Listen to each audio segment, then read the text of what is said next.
যেভাবে সংরক্ষিত নারী আসন বলে যেভাবে সিলেক্টেড ওয়েতে এদেরকে নিয়ে আসা হয়েছে, তাতে করে বাংলাদেশে গত 53 বছরে নারী নেতৃত্ব তৈরি হওয়ার পুরো প্রসেসকে ভুলণ্ঠিত করা হয়েছে। কাঠামোবদ্ধভাবে এই জায়গাগুলোতে এই সংরক্ষিত নারী আসনের নামে নারী নেতৃত্ব তৈরি হওয়ার পথ রুদ্ধ করা হয়েছে। হিস্সা এবং বিশেষত নারীদের হিস্সা রাজনৈতিক বয়ানে সেখানে অবশ্যই সোসাইটি একটা গুরুত্বপূর্ণ জায়গা, সমাজ একটা গুরুত্বপূর্ণ জায়গা ধরে আছে।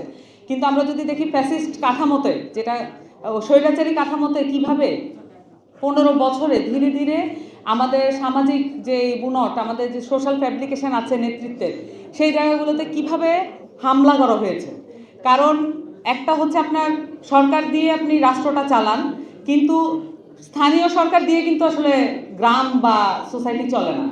ওইটা চলে ওই মসজিদ কমিটির যে হেড বা স্থানীয় ইমাম বা ওই হেডমাস্টার, এদেরকে দিয়ে আসলে সোসাইটিটা পরিচালিত হয়। এবং সেখানে অবশ্যই নারীদের একটা পার্টিসিপেশন আছে কিনা সেটা একটা গুরুত্বপূর্ণ পার্ট।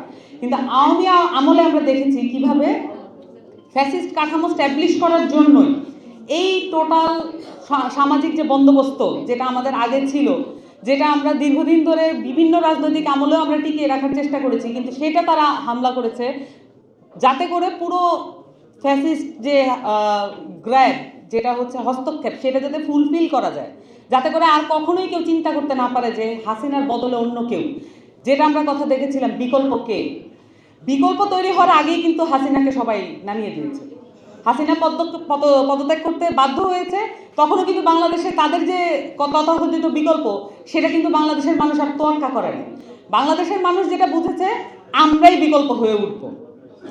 এই যে সামাজিক জায়গাগুলোতে যেই বুনটটা ছিল, যেই আমাদের যে ক্লাসিক স্ট্রাকচারটা আছে, সেইখানে আওয়ামী লীগ হামলা করেছে এবং মসজিদ কমিটি থেকে শুরু করে স্কুল কমিটি, কলেজ কমিটি, সমস্ত জায়গায় তারা নিজেদের হস্তক্ষেপ করেছে, যাতে করে ফ্যাসিজমটা তারা একদম রন্ধ্রে রন্ধ্রে এবং ওয়ার্ডে ওয়ার্ডে ছড়িয়ে দিতে পারে। যে আমাদের যে নারী আসনগুলো, যেভাবে সংরক্ষিত নারী আসন বলে যেভাবে সিলেক্টেড ওয়েতে এদেরকে নিয়ে আসা হয়েছে, তাতে করে বাংলাদেশে গত 53 বছরে নারী নেতৃত্ব তৈরি হওয়ার পুরো প্রসেসকে ভুলণ্ঠিত করা হয়েছে।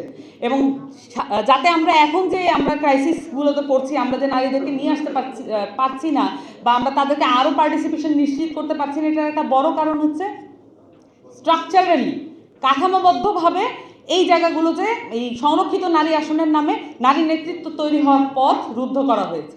তো আমাদেরকে সামনের দিনে আমরা আরেকটা বিষয় যদি আমরা মাথায় রাখি, আমরা গণপরিষদ নির্বাচনের দিকে যাব ইনশাল্লাহ। আমাদের সেই দিকেই আমাদের যাত্রা, আমাদের অভ্যুত্থান পরবর্তী সময়ে এটাই হচ্ছে আমাদের একমাত্র যৌক্তিক নির্বাচন, আমরা বলছি গণপরিষদ নির্বাচন। কিন্তু আমাদের জাতির ইতিহাসে, আমাদের বাঙালি রাষ্ট্রের, বাংলাদেশি রাষ্ট্রের যে জাতির ইতিহাসে, সেখানে যদি আমরা দেখি সর্বশেষ গণপরিষদ নির্বাচন, তার মধ্যে থেকে যেই সংবিধান সংস্কারের যে সংবিধান প্রণয়ন কমিটি করা হয়েছিল, সেখানে 34 জন পুরুষ ছিল, একজন মাত্র নারী ছিল।